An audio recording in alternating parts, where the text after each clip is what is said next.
और ये मत समझना कि ये स्टोरीज पुरानी है, उसमें ताकत नहीं है, बहुत ताकत है।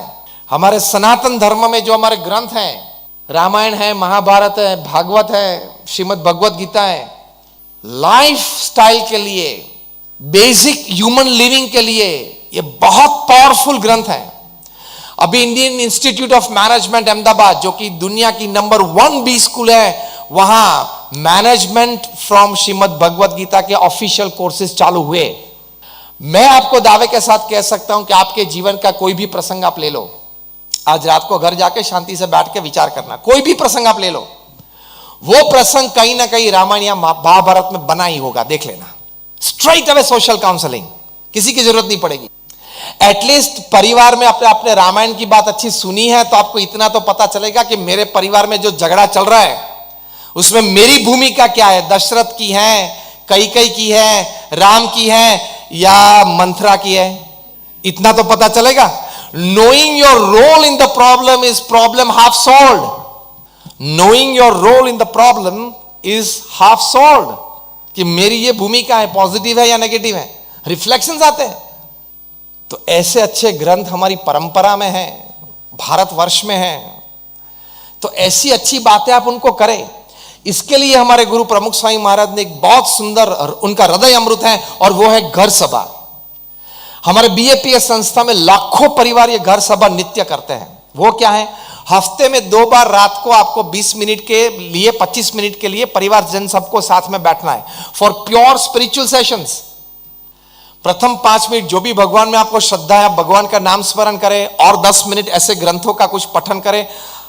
रोज अलग अलग फैमिली मेंबर ये पठन करें, फिर 5 मिनट आप चर्चा करें, आपने क्या सुना, आपको क्या अच्छा लगा, आप क्या सोच रहे हो इसके बारे में, वो कुछ चर्चा करें। इसको प्रमुख स्वामी महाराज घर सभा कहते थे।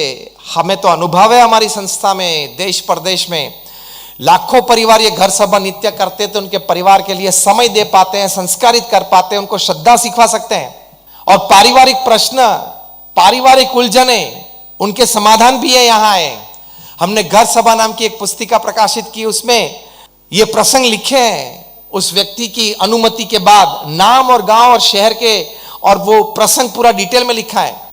कोई परिवार में सास और बहू के बीच प्रश्न थे, वो घर सभा में साथ में बैठे तो वो प्रश्न का सुझाव आया, एक दूसरे के प्रति जो मिसअंडरस्टैंडिंग्स थी वो दूर हुई, फ्रिक्शन था वो दूर हुआ। पिताजी और लड़के के बीच, लड़के एक बार फैमिली बिजनेस में आ जाते तो छोटा मोटा प्रश्न कुछ होता है डिसीजन मेकिंग में, तो वो कुछ ये घर सभा से दूर हुआ। ऐसे हजारों प्रसंग बने। सभी के परिवार में हम समझ सकते हैं, सभी बुद्धिशाली अपने अपने अभिप्राय होते हैं, तो थोड़ा फ्रिक्शन रहता है, डिफरेंस ऑफ ओपिनियन रहता है, मतभेद रहता है, उसमें से मनभेद भी आ जाता है, हाँ या ना। और यूनिवर्सल प्रॉब्लम तो है ही mother in law daughter in law का, that is a universal problem. दुनिया में जितने केस दर्ज हुए हैं कोर्ट में, उसमें से 60% ये mother in law daughter in law के केसेस हैं। मुझे कई बार मन में प्रश्न होता था कि इतना बड़ा लंबा नाम कैसे सिलेक्ट किया। छोटे नाम है ना, अंकल हैं, नेफ्यू हैं, नीस हैं, तो ये मदर इन लॉ, मतलब mother dash in dash law, daughter dash in dash law, इतना लंबा नाम क्यों सिलेक्ट किया, कैसे ये नाम बना। पहले तो छोटा कुछ नाम नहीं याद आता था क्या, छोटा नहीं बन सकता था क्या। फिर बहुत सोचने के बाद मुझे पता चला कि ये रिलेशनशिप नेचुरली लॉ की तरफ जाता है, ये रिलेशनशिप की टेंडेंसी है, स्लोप पे खड़ा है, वो नेचुरली लॉ की तरफ जाता है, इसलिए daughter in law, mother in law. फिर दूसरा प्रश्न मेरे मन में हुआ, डॉटर कभी डॉटर इन लॉ बनती है, मदर कभी मदर इन लॉ बनती है, सन कभी सन इन लॉ बनते हैं, फादर कभी फादर इन लॉ बनते हैं, वाइफ कभी वाइफ इन लॉ नहीं बनती। देखना, पता है क्यों? She is the law, she is the law in the house, इसलिए वो कभी इन लॉ नहीं बनती। ये तो एक जोक है, हंसने की बात है, लेकिन कहने की बात यह है कि ये हम मान लेते हैं घर सभा में जब बैठते हैं तब ये ऐसे कई प्रश्न के, मिसअंडरस्टैंडिंग्स के, फ्रिक्शन के, सभी वहां सॉल्व हो जाते हैं। प्रमुख स्वामी महाराज एक अच्छी एडवाइस देते थे कि आपकी लड़की, ये फैमिली वैल्यूज की जब बात आती है, आपकी लड़की को जब आप विदा करते हो ससुराल में शादी के बाद, उस वक्त उनको ये एडवाइस देना कि बेटा देखो वहां घर नया है, सब परिवारजन नए हैं, ठीक है, थोड़े पहचानते हैं, लेकिन सभी के स्वभाव प्रकृति तो डीप में जानते नहीं। सभी की खाने पीने की आदतें अलग होती है, खाने पीने के समय अलग होते हैं। तो बेटा 2 साल तक पेशेंस रखना, धैर्य रखना, जेल होने का प्रयत्न करना। प्रथम दिन से सब आपको अनुकूल हो जाएंगे ऐसी बात की अपेक्षा मत रखना। ये एडवाइस देनी चाहिए आपको। एडवाइस क्या देते हो? चिंता मत करना। दूसरी एडवाइस क्या देते हो? थोड़ी भी अगर तेरी सास कुछ बोले ना, मुझे फोन करके बता देना। अब हंसते हो, मतलब मैं ठीक बात कर रहा हूं ना। अब बोल रहा हूं कि आपके घर में हमने इलेक्ट्रॉनिक कैमरा सीसीटीवी रखे हैं, ये सलाह देते हो, मतलब ये एडवाइस देते हो। You are wrong, you are spoiling your daughter's future. जो लड़का होता है उसके ऑफिस में कुछ उसको सहन करना पड़ता है, जो लड़की हो ससुराल में थोड़ा सहन करना पड़ता है। सहन शक्ति थोड़ी सिखाओ कि बेटा अगर कुछ काम है, बात करनी है तो महीने 2 महीने में एक बार बात कर लेना, वरना वो तेरा घर है, तू वहां रहेगी, उसमें उस फैमिली की क्रेडिट है, हमारी क्रेडिट है, आपकी क्रेडिट है, और थोड़ी तकलीफें तो होगी। और ये बात दूसरी प्रमुख साईं महाराज सिखाते थे, तो आपकी लड़की को ये कहना कि अगर ये आपके सास या ससुर या कोई और फैमिली मेंबर आपको कुछ डांटे, कुछ कहे, कुछ टॉन्ट मारे, ये कुछ करे, तो उस वक्त मौन रहना। वो गलत है या सही है वो मत सोचना, उस वक्त मौन रहना, बड़ों की मर्यादा रख। और गलत बात सहन करने की भी जरूरत नहीं है। 2 दिन के बाद आप प्रेम से अपनी सास के साथ बैठे कि माता जी आप ये बात कर रहे थे परसों, लेकिन बात ये थी। पिताजी के साथ बैठे कि आप ये बात कर रहे थे लेकिन बात से थे। क्लैरिफिकेशन करना है, कोई गलत बात सहन नहीं करनी है।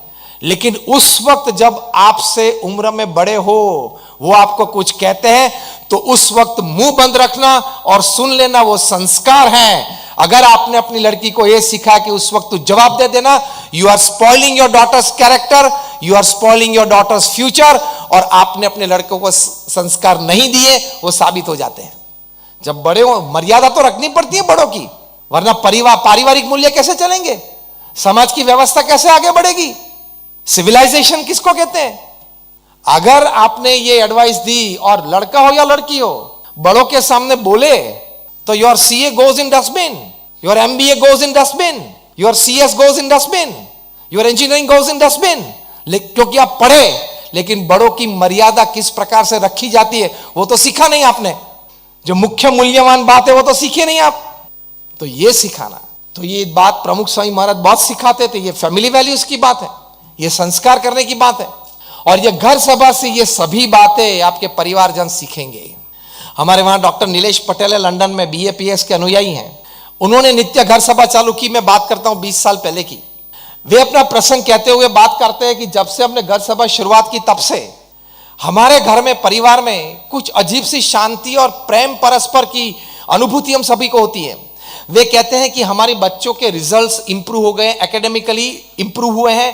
पेरेंट्स टीचर्स मीट में जब हम स्कूल जाते हैं, पेरेंट्स टीचर्स मीट होती है, और जब हम स्कूल जाते हैं तब टीचर्स अन्य पेरेंट्स को, मुझे और मेरी पत्नी को बताते हैं और कहते हैं कि देखो doctor Nilesh and his wife, how they have trained their children, क्या कल्चर दिया है।